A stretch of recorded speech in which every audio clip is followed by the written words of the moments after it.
गुरुजी शुक्राना गुरुजी संगत जी। आज हम पढ़ेंगे शिव पुराण में निषाद चरित्र। प्राचीन काल में एक भील वन में अपने परिवार के साथ रहता था। उसका नाम गुरु द्रुह था।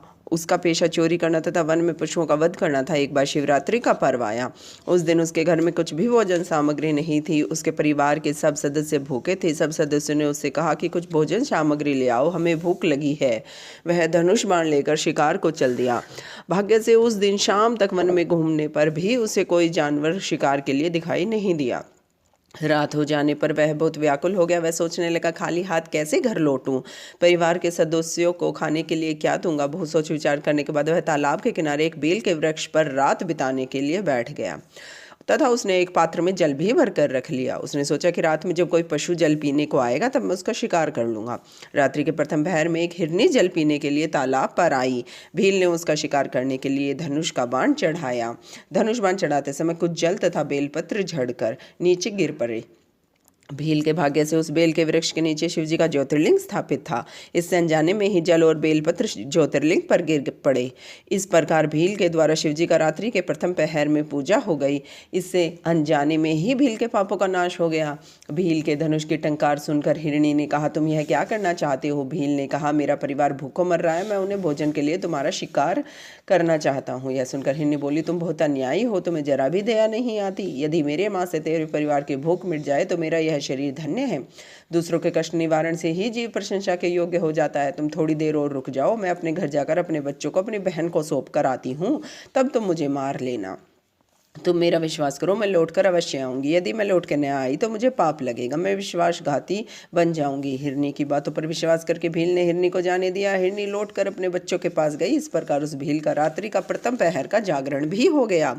इसके पश्चात उस हिरनी की बहन उसे ढूंढती हुई वहां पहुंची जहां पर भील पेड़ पर बैठा हुआ था। उसे देखकर भील ने तुरंत अपने धनुष पर बाण को चढ़ाया। बाण चढ़ाने से दोबारा बेलपत्र और पानी शिवलिंग पर गिर पड़े।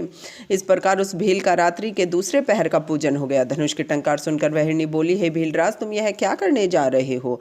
भील ने उसे भी वही बात कही जो पहली हिरनी से कही थी। इस पर हिरनी ने कहा, हे भीलराज, थोड़े समय के लिए मुझे घर जाने की आज्ञा दो, मैं अपने बच्चों को देखकर अभी आ जाऊंगी, नहीं तो वे मेरी प्रतीक्षा करते रहेंगे।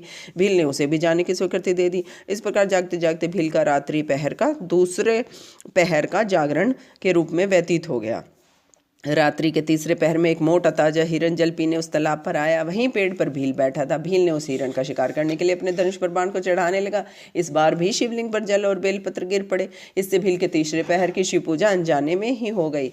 हिरन ने उसके चढ़े हुए बाण को देखकर पूछा, यह आप क्या करने जा रहे हैं। भील ने उसे भी वही उत्तर दिया जो पहली हिरनी को दिया था। इस पर हिरन ने बड़ी अनुनय विनय करके कहा, हे भीलराज, मैं अपने बच्चों तथा पत्नियों को समझा बुझा कर आता हूँ। मैं शपथ पूर्वक कहता हूँ कि मैं लौटकर तुम्हारे पास अवश्य आऊँगा।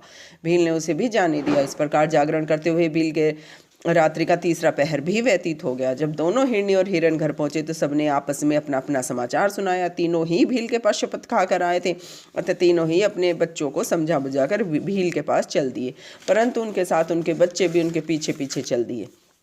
इस तरह हिरन का पूरा परिवार भील के पास पहुंचा। भील ने उन सबको आया देखकर अपने धनुष पर झट से बाण चढ़ाया।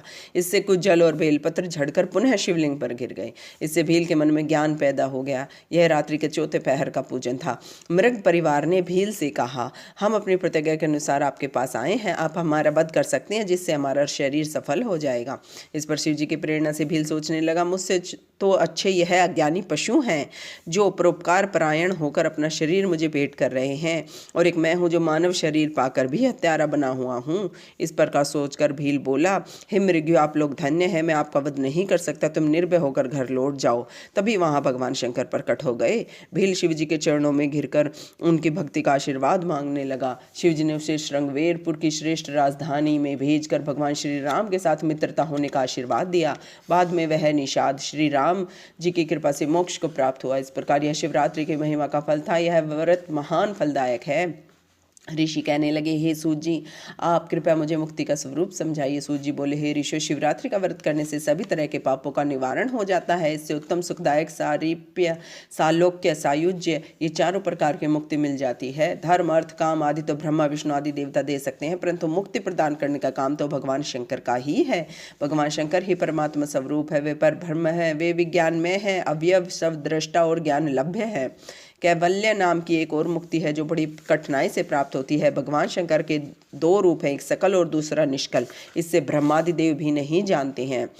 भगवान शंकर अविनाशी हैं, उनका स्वरूप मन और वाणी से परे की वस्तु है। भगवान शिव ही पूर्ण परमात्मा है। मुक्ति के लिए ज्ञान मार्ग द्वारा ही शिव जी का भजन श्रेष्ठ कहा गया है। इसके द्वारा ही शिव जी के भक्त के अधीन हो जाते हैं। वह प्रेम का अंकुश, प्रेम लक्षण भक्ति कहा जाता है। यह भक्ति गुण सहित अनेकों प्रकार की होती है। इसका वर्णन करना बहुत कठिन है। जय गुरु जी, शुक्राना गुरु जी। ओम नमः शिवाय। शिव जी सदा सहाय। ओम नमः